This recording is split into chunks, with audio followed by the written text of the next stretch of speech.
Randori is a term that came from, really from judo. Okay, the guy that knew judo, he moved down to Brazil, early, 1900s, taught the Gracie family. And so we found a term, it just means live training, right? But I want to say this, a real quick story that back in Japan, right? Judo started around 1890, right? 1890 is when Jigoro Kano kind of founded judo. Now he started with Japanese jiu-jitsu, okay? So back in Japan, you had Japanese jiu-jitsu and you had judo, okay? And the biggest difference was that what Jigoro Kano did is he threw out everything basically that you couldn't do 100% with your partner, all right? So if you look at traditional Japanese jiu-jitsu, they have eye gouging, they have strikes to the groin, they have, a lot of things that if you train with a partner 100% and say, hey man, let's both try to eye gouge each other and see who does it better, man, you can't really train like that. Not to say that eye gouging couldn't maybe be techniques used in a self-defense situation, but you can't really train it live, okay? So we threw out a lot of things you can't train live and really perfected the things you can do, like the rear naked chokes, the arm bars, the kimura locks, a lot of stuff you can do live, right? Then the government in Japan, they did a big event, the police department, right? They said, we want to figure out what are we going to use for our police officers? The Japanese jiu-jitsu guys or the judo guys? So let's do a big fight, a big tournament, and let's see which style does better, all right, versus each other.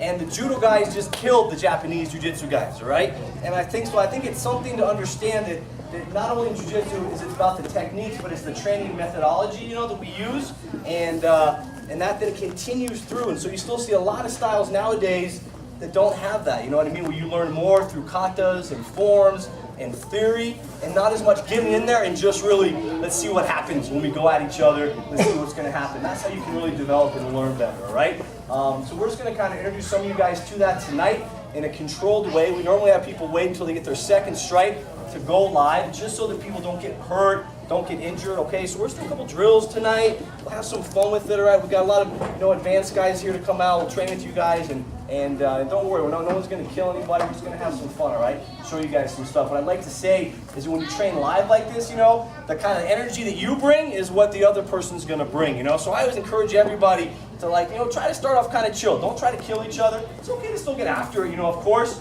but more injuries happen when people are trying to really kill each other, get after each other. So it's nice and smooth and we'll have some fun, all right? Right down, left hand's protecting the face, and up, and 2, up, 3, up, 4, up, and 5, and up. See all the space I created there?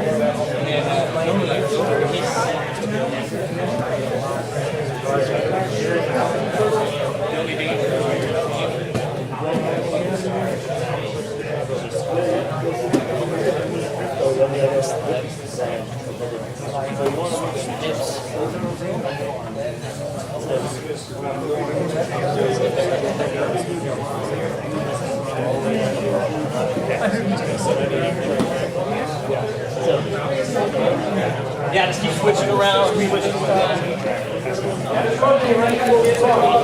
Your objective is just to try to get around the leg without getting submitted, get around the side control, all right? So if we can pass around here, you get to side control. Okay, stop, you win. If the person rolls you over or submits you, stop.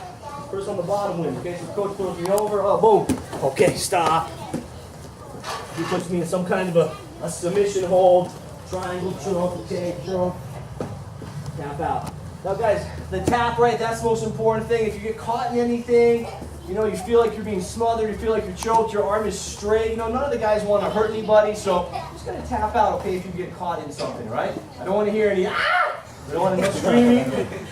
Just tap, okay? You want to tap on your partner. You can also just say tap, tap, okay, guys? Let's just have some fun, nice and smooth. Come on, grab somebody when you're done, guys. We'll just go back on this side over here. Just kind of cruise back down the mat, all right? Go and grab. We see how the mat looks. I might add a couple more blues as well here. Good?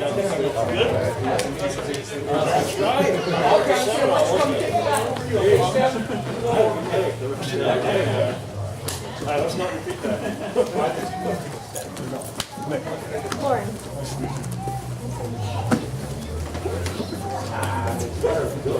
You know any great passes?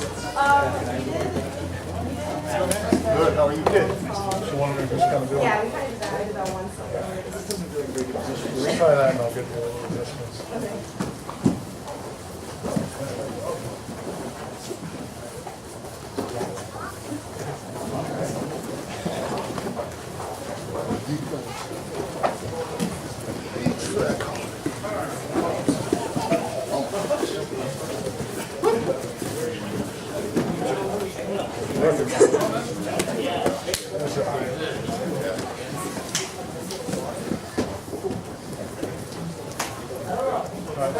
Yeah, next guy stay in.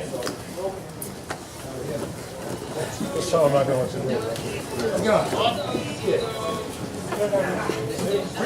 Cross my legs.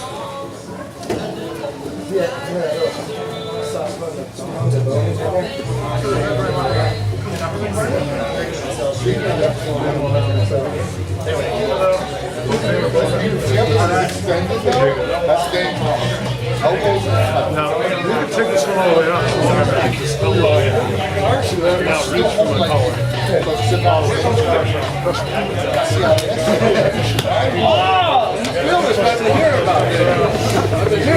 just going to start from the knees.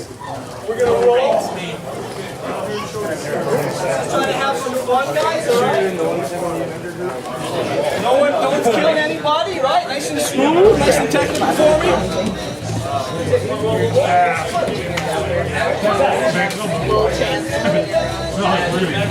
I do both. It's bad. I form opinions about this one.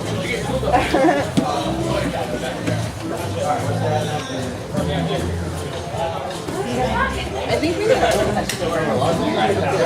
think that was oh my god. Still hot as heck. Get your elbow in.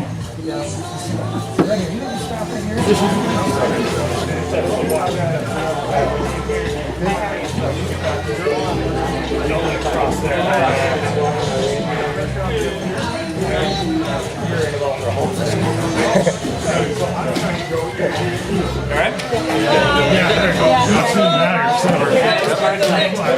Stalling, the name of duty.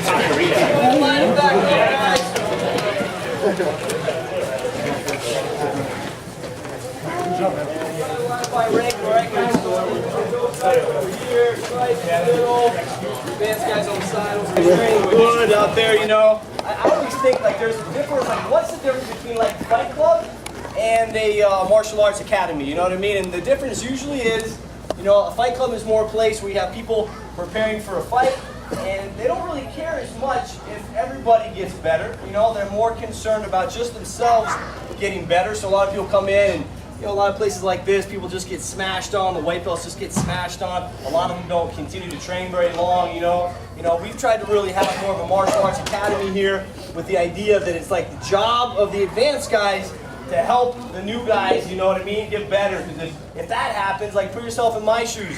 You know, I opened up this place 8 years ago when I was a brown belt. And like I didn't have anybody to train with barely, you know what I mean? Everybody were white belts and stuff, and so like I really wanted to get everybody better. Now 8 years later, I got a bunch of brown belts, a bunch of tough purple belts, people that I can train with that can push me, you know what I mean? So that's always the difference. We have different places in town, different places in general, but that's always the goal here, is to have the advanced guys help the newer guys, and I think that's the difference you're going to see here as you start moving up, right guys? A lot of you guys got to wait till you get the second strike, start doing a little more live training. That's mostly just so everybody can stay healthy. Nobody gets hurt initially, all right, guys? So everybody had a good time tonight. Advanced guys, thank you for coming out, all right? You guys are going to stick around. We got the Nogi class coming up next, as well as the Muay Thai class, all right? Great to see you guys tonight.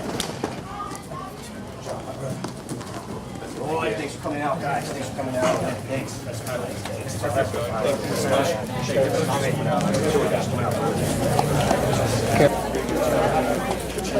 so much.